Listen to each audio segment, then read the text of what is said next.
ہے نا, اپنے اختیار سے کر رہے ہیں ہم سارے الٹے کام. سارے الٹے کام ہم کس سے کر رہے ہیں؟ اکثر لوگ جو مر رہے ہیں, اللہ کی مدد تو اللہ کی مرضی کے بغیر تو کوئی پتہ نہیں ہل سکتا, لیکن اس میں اللہ کی مرضی اس لیے ہوتی ہے کہ آپ خود چاہ رہے ہوتے ہو. جی کہ ایک آدمی چھورا لے کے اپنے آپ گھونپ دے تو اللہ کی مرضی سے ہی مرا ہے, اللہ کی مرضی. لیکن اللہ نے ارادہ کیوں کیا؟ اس لیے کہ اللہ کہہ رہا ہے کہ جب تو خود ہی گھونپ رہا ہے تو گھونپ لے بھائی, کون کوئی روکے گا تھوڑی تجھے. دنیا میں آپ صرف صحت کی میں اس لیے مثال دیتا ہوں کہ صحت ایسی چیز ہے تو 2 منٹ میں سمجھ میں آتی ہے. پوری دنیا میں آپ غیر مسلموں کی صحتوں کو دیکھ لو اور مسلمانوں کی معذرت کے ساتھ توندوں کو دیکھ لو. آپ ایک توند اللہ کی طرف سے ہوتی ہے, بائی نیچر بعض لوگ کے پیٹ بڑھے ہوئے ہوتے ہیں, وہ قدرت کی طرف سے. لیکن ہمارے ہاں اکثریت کے پیٹ جو بڑھے ہوئے ہیں وہ اللہ کی طرف سے نہیں, وہ ہماری اپنی حرکتوں سے بڑھے ہوئے ہیں. ہمارے ہاں اکثر کا کولیسٹرول جو بڑھا ہوا ہے وہ اللہ کی طرف سے نہیں, وہ پراٹھے کھا کھا کے, میں جیسے میں کھاتا ہوں وہ پراٹھے کھا کھا کے بڑھا ہوا ہے.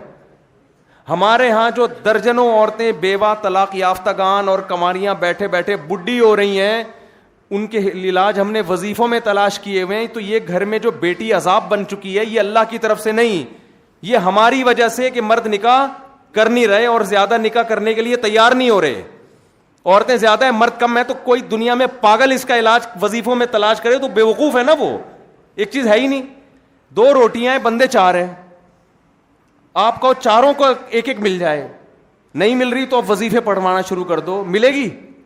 او بھائی ایک روٹی میں 2 بندے شریک ہو جائیں, اس کے علاوہ کوئی حل ہے نہیں. تو خواتین شیئرنگ پہ آدمی لے لیں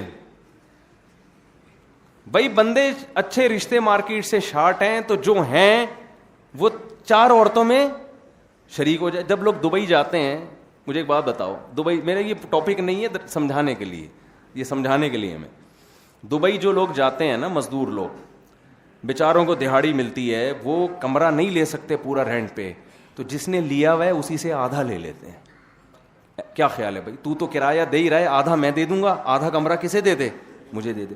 بعض دفعہ ایک کمرے میں 4 مزدور سما جاتے ہیں, چاروں نے کمپرومائز کیا ہوا تھا. تو ہم خواتین سے کہتے ہیں رشتے نہیں ملیں گے, نہ وظیفے پڑھ کے نہ الٹے لٹک کے, کچھ بھی کر لو, سورہ مزمل کروڑ دفعہ پڑھ لو, بندے مارکیٹ میں ہیں ہی نہیں. تو جو بندے مارکیٹ میں ہیں انہی میں سے آدھا لے لو, آدھا اس کا ہو جائے گا, اس خاتون کا آدھا تمہارا ہو جائے گا. یہ اس کے علاوہ اور کوئی اس کا حل نہیں ہے. آپ جتنے مردی کروڑوں وظیفے پڑھ لو, یہ لڑکیوں کے مسائل حل نہیں ہوں گے. اسباب اختیار کرنا ضروری ہے, کسی بھی چیز کو لاجک سے سوچنا ضروری ہے. ان لاجیکل کام کرتے رہیں گے, وظیفے وہ فلاں بزرگ سے دعا, بے بھائی تو روٹی 2 ہے, 4 آدمیوں کا پیٹ, وہ 2 روٹی کیسے بھرے گی یار. آپ اپنی طرف سے اس روٹی کو آدھا آدھا بانٹ دیں 2 میں, پھر آپ دعا کریں اللہ اس آدھے میں اتنی برکت دے دے کہ اس کا 4 پراٹھوں کے برابر پیٹ بڑھ جائے اس سے. تو اس کے علاوہ حل نہیں ہے. تو ان لاجیکل بات, ان لاجیکل کام, ہر کسی بھی کام کی کوئی لاجک نہیں ہے ہمارے. تو یوسف علیہ السلام بالآخر کہاں چلے گئے؟ جیل میں. یہ کامیابی ہے ناکامی؟ لیکن یہ کس کی طرف سے؟ یہاں ٹینشن میں نہیں آ رہے وہ. ہم ناکام بھی اپنی حماقتوں سے, اور پھر ٹینشن میں بھی اتنی آتے ہیں جیسے اللہ نے ہمیں یہ مصیبت میں ڈالا ہو. اور پھر اس کا علاج بھی یہ نہیں کہ جس کی وجہ سے ناکامی ہوئی ہے اس وجہ کو دور کرو, نہ نہ نہ, اس کا حل وظیفوں میں, روحانی علاج میں تلاش کر رہے ہوتے ہیں. کوئی نفسیاتی ڈاکٹر کے پاس بھاگ رہا ہے, وہ اپنے سے بڑے ڈاکٹر کو اپنی ڈپریشن کا علاج کروا رہے ہوتے ہیں. میں نے خود دیکھا ہے. تو یوسف علیہ السلام مستقل کس میں؟ ٹینشنوں میں, لیکن ڈپریشن کے پیشنٹ نہیں بن رہے. کیوں بھائی؟ یہ کس کی طرف سے؟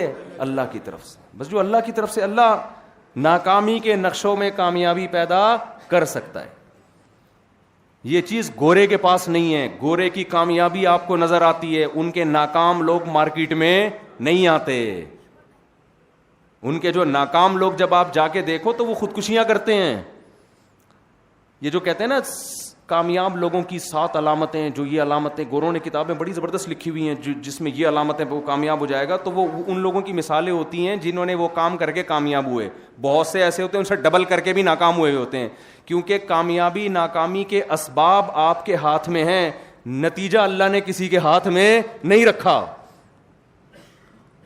آپ اسباب اختیار کر سکتے ہو, دولت کے, صحت کے, کامیابی کے ہوگے بھی کہ نہیں ہوگے یہ آپ کو معلوم نہیں ہے, یہ نہیں ہو سکتا, یہ آپ کے ہاتھ میں ہی نہیں ہے. تو اس میں یہی ہے کہ بھائی اللہ نے جیسا کرنا تھا ویسا کیا ہے, بس اللہ ایسا ہی چلائے گا ہمیں, یہی ناکامی ہی کامیابی ہے ہماری. تو یوسف علیہ السلام ان تمام ٹینشنوں سے گزر رہے ہیں, مگر نہ ڈپریشن میں جا رہے ہیں, نہ روحانی علاج کی فکر, نہ جن چڑیل بھوت بھگانے کی فکر, نہ یہ کہ میرے بھائیوں نے کچھ کر دیا میرے اوپر, کچھ بھی نہیں.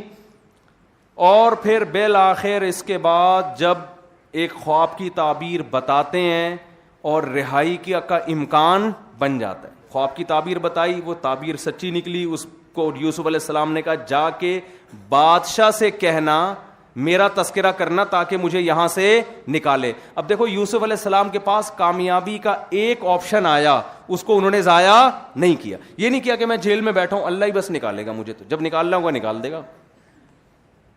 نہیں آ رہی بات میرا خیال ہے. جب اللہ نے نکالنا ہوگا, جو اللہ جیل لا سکتا ہے وہ نکال نہیں سکتا, تو مجھے بادشاہ سے سفارش کرانے کی کیا ضرورت ہے بھائی.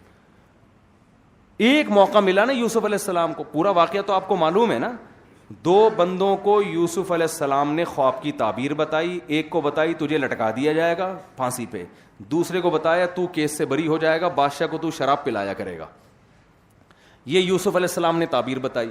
پھر یوسف علیہ السلام نے بتایا جب تو رہا ہو کے جانا تو بادشاہ کے سامنے میرا تذکرہ کرنا کہ ایک قیدی ہے جسے آپ جیل میں ڈال کے بھول گئے ہو, بہت پرانا قصہ ہو گیا, تیری بیوی پہ تہمت لگی تھی, اب لوگ بھول چکے ہیں, اب تو مجھے نکالو. یہاں کامیابی کا ایک موقع یوسف علیہ السلام کے پاس آیا, مگر انہوں نے وہ ضائع ہونے نہیں دیا. اس موقع پہ یہ نہیں کہا مجھے اللہ پہ توکل ہے, میں مخلوق کے سامنے سفارش نہیں کروں گا, میں بادشاہ سے نہیں کہوں گا جس اللہ نے اب تک مجھے یہاں جیل میں رکھا ہے جب اس نے نکالنا ہوگا نکال دے گا. نا نا نا نا, جو آپ کے اختیار میں ہے اس سے آپ نے پیچھے نہیں ہٹنا. موقع ملا, بات بادشاہ تک پہنچائی جا سکتی ہے. لیکن ہوا کیا, جب وہ جس کو خواب کی تعبیر بتائی تھی وہ رہا ہو گیا تو فَأَنْسَاهُ الشَّيْطَانُ ذِكْرَ رَبِّهِ, وہ کمبخت یوسف علیہ السلام کا تذکرہ کرنا بھول گیا. دوبارہ کیا ہو گئے, مزید ایک ناکامی. لو بھائی فَلَبِثَ فِي السِّجْنِ بِضْعَ سِنِينَ, مزید کئی چند سال تک جیل کے اندر. کتنی ٹینشن کی بات ہے نا, یہ کتنی ٹینشن کی بات ہے یار. ایک چانس ملا تھا, وہ بھی ہم کہتے ہیں پرفیکٹ کسی نے کچھ کیا ہے. یہ جو مولانا طارق مسعود صاحب کہتے ہیں نا یہ کچھ ہوتا نہیں ہے, یہ کوئی حصار نہیں کھینچتا کوئی, یہ سب بیکار کی باتیں ہیں بھائی. کچھ کیا ہے تبھی تو سارے کام کیا ہو رہے ہیں, الٹے ہو رہے ہیں. یہ تو آج کل لوگوں کے ساتھ ہر گھر میں مسئلہ ہے یار. میں جس کام میں ہاتھ ڈالتا ہوں خراب ہو جاتا ہے. کنوارے مجھے تانے کرتے ہیں, یہاں کہتے ہیں ایک کنوارے نے جل بھن کے کہا یار لوگوں کی 4 ہو رہی ہیں, ہماری ایک بھی نہیں ہو رہی یار. جہاں پیغام بھیجو رشتے والے آتے ہیں پتہ نہیں دیکھ کے چلے جاتے ہیں. کہہ رہے پہلے ہی انکار کر دے نا اتنا برا نہیں ہے, دیکھ کے انکار کرتے ہیں. اس سے اور ٹینشن ہوتی ہے بھائی. دیکھے بغیر انکار کر دیتے, تعویل کر لیتے یار ان کو رشتہ چاہیے ہی نہیں, یہ ویسے ہی مذاق کر رہے تھے کہ ہمیں رشتہ چاہیے. دیکھنے کے بعد انکار کرنا مطلب یہ بالکل بھی پسند. وہ سنا ہے بالکل, وہ بہت لوگ سن چکے, ایک اور دفعہ سنانے دیں یار. یہاں تو بالکل نیا مجمع ہے. میں جب جہلم گیا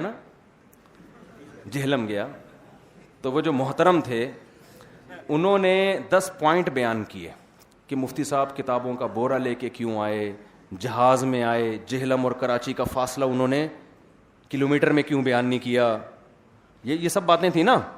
اور گنڈے لے کر آئے تھے وغیرہ وغیرہ, اور گھر آ کے بیل بجا کے تمیز سے آ جاتے, پوری قوم کو ڈھنڈورا پیٹنے کی